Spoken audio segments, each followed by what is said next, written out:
لیکن ان کو ناکامی ملنے کی وجہ سے ان میں آپس میں انتشار پیدا ہوا اور پھر ان کو بہرحال یہ کہ رقم دے کر رفع دفع کیا اور دوست محمد خان واپس آ گئے. دراصل وہ فتوحات کا زمانہ تھا, جنگ و جدل کا زمانہ تھا. جی ہر راجہ اور نواب اپنا لڑائیوں کا دور جی لڑائیوں کا دور تھا. جی جی راجیہ کا وستار کرتا تھا. ہر راجہ اور نواب اپنے سلطنت اپنی ریاست کا وسیع کرنے کے لیے, وستار کرنے کے لیے اور زیادہ سے زیادہ دھن دولت حاصل کرنے کے لیے ایک دوسرے پر حملے کیا کرتے تھے. اور تو یہ اس وقت کا ایک رواج تھا, ایک طریقہ تھا, ایک چلن تھا. تو دوست محمد خان کے ذریعے بھی جنگیں لڑ کر اپنے ایریا کو وسیع کرنے کے لیے یا زیادہ سے زیادہ دھن دولت جمع کرنے کے لیے اگر کوششیں کی گئی ہیں تو وہ کوئی معیوب بات نہیں تھی, انوکھی بات نہیں تھی, بلکہ اس وقت کا یہ چلن ہی تھا. یہ وہی ٹائم پیریڈ ہے ہسٹری میں جب ہم دیکھتے ہیں پنڈاریوں کا رائج ہونا. جی جی کہ پنڈاریوں کو بھی مراٹھوں نے اٹھایا کہ بھائی جو مغل سینک ٹوٹ کے الگ آ گئے تھے ان کو الگ الگ ایریاز کے اندر سپورٹ کر کے کہ بھائی تم ہماری طرف سے ایریا پہ قبضہ کرو, ہمارے ساتھ آ کے لڑو. تو وہ پیریڈ وہی تھا جس میں پنڈاریز کا رائز ہو رہا. تو اس ٹائم پہ یہ چیز عام تھی, جی جی سب اپنے اسٹیٹ کو فارم کرنا چاہ رہے تھے. بہت ساری اسٹیٹس ہم دیکھتے ہیں کہ اس ٹائم پیریڈ کے اندر ہی فاؤنڈ ہوئی, پرانی ریاستیں جو تھی وہ ختم ہوئی اور نئی بڑھتی چلی. ایک دور تھا کہ اس کے پاس جتنی زمین اتنا پاورفل مانا جاتا تھا. جی جی تو اس دور میں جو بھی راجا ہوتا تھا یا نواب ہوتا تھا یا جو بھی اپنی حکومت کو زیادہ بڑھانا چاہتا تھا وہ زمین کا وستار کرتا تھا, زیادہ سے زیادہ زمین کو اپنے پاس لانا چاہتا تھا. اور انسانی سابقہ میں بھی ایسا ہے کہ سب سے پہلے جب انسان خانہ بدوشی سے آیا, جب اس کا دماغ چلا تو اس نے زمین سے جو اناج یا جو بھی ہے چیزیں حاصل کرنے کے لیے اس دور میں اس کو حاصل کرنا ضروری سمجھا. جو ایک کہاوت ہے نا کہ جب ایک بڑا پیڑ گرتا ہے تو کچھ تبدیلیاں ہوتی ہیں, تو یہ وہ تبدیلیوں کا دور تھا. اصل میں جو جتنا جس کے پاس جتنی بڑی سلطنت تھی, جس کے پاس جتنا زیادہ دھن تھا, کس طریقے سے آیا وہ تو میں نے بتایا ہی. وہ اتنا ہی بڑا معزز, اتنا ہی بڑا جو ہے وہ مانا جاتا تھا. جی جی شاہ تک مانا جاتا تھا. اگر ادھر ان کے اورنگزیب عالمگیر کے ختم ہونے کے بعد مغلیہ سلطنت کمزور پڑتی جا رہی تھی اور اس کی وجہ سے کئی ریاستوں کے راجہ, قلعے دار, زمیندار اور صوبے دار وغیرہ یہ بے لگام ہوتے چلے جا رہے تھے اور یہ کسی کی ماتحتی قبول کرنا نہیں چاہتے تھے, آزادی چاہتے تھے. تو ملک میں کافی افراتفری پھیل رہی تھی. اچھا, اسی بیچ میں مراٹھے جو ہے وہ اپنی طاقت مضبوط کرتے جا رہے تھے اور مغل بھی اپنی گرتی ہوئی ساکھ اور گرتی ہوئی پکڑ کو مضبوط کرنے کے لیے وہ بھی کوشش کر رہے تھے. چونکہ سارے ملک میں افراتفری چل رہی تھی تو یہی افراتفری کا عالم بے رسیہ میں بھی تھا.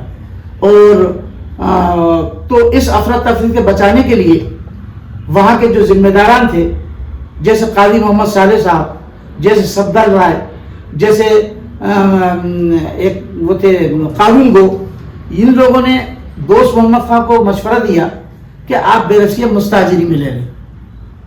اس وقت جو ہے مستاجری کو عام لفظ میں کیا کہیں گے؟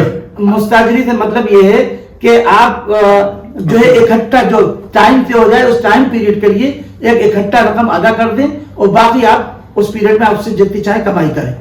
اچھا, ٹھیکیداری. ہاں جی, ٹھیکے پہ لے لیں, رینٹ پہ یا ٹھیکے پہ. تو یہ تاج محمد خان کے زیر نگرانی تھا اس وقت بے رسیہ.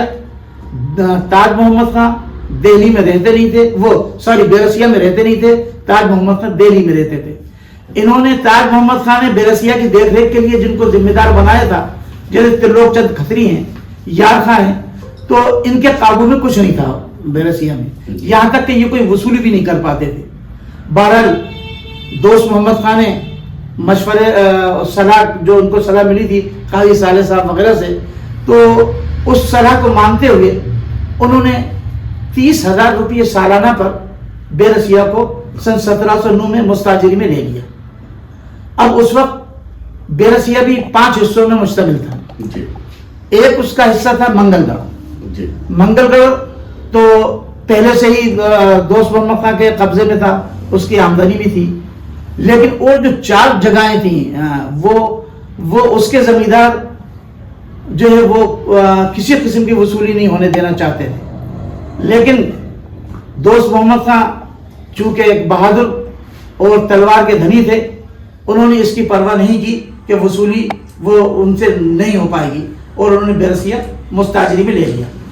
اسی کے ساتھ ساتھ ایک خوشی کی بات دوست محمد خان کے لیے اور یہ ہوئی کہ 1709 میں بیرسیہ میں ہی دوست محمد خان کے صاحبزادے یار محمد خان پیدا ہو گئے. جی. اب ادھر مغل جو ہے وہ اپنی سلطنت کو مضبوط کرنے کے لیے اور یہ جو باغیانہ حرکتیں ہو رہی تھیں سرکشوں کی سرکوبی کرنے کے لیے انہوں نے ان سے سرکشوں کو قابو میں پانے کے لیے زمیندار باز بلے اور دیا بہادر جو صوبے دار تھے ان کے مدد لے کر اور اس مالوا پر حملہ کر دیا. پہلے سب سے پہلے انہوں نے زمینداروں کو چینج کیا اور پھر اپنے فیور میں لے کے اور پھر ہاں یہ باز بلے زمیندار تھے وہ ان کے فیور میں تھے اور دوسرے دیا بہادر جو صوبے دار تھے وہ فیور میں تھے, ان کو ساتھ لے کر اور مالوا پر حملہ کر دیا. دوست محمد خان کی مغل نہیں, یہ مغلوں نے حملہ کیا. مغلوں نے. اب ان کا مقابلہ کرنے کے لیے راجپوت سردار گونڈ اور دوست محمد خان نے مل کر ان کا مقابلہ کیا. اچھا, دوست محمد خان اب مغلوں کے خلاف لڑنا شروع کر دیا انہوں نے. جی. اب یہ گونڈ میں جو نظام شاہ گونڈ تھے یہ ضعیفی کی وجہ سے اس میں شریک نہیں ہو سکے, بلکہ ان کے لڑکے نول شاہ نے اس میں شرکت کی.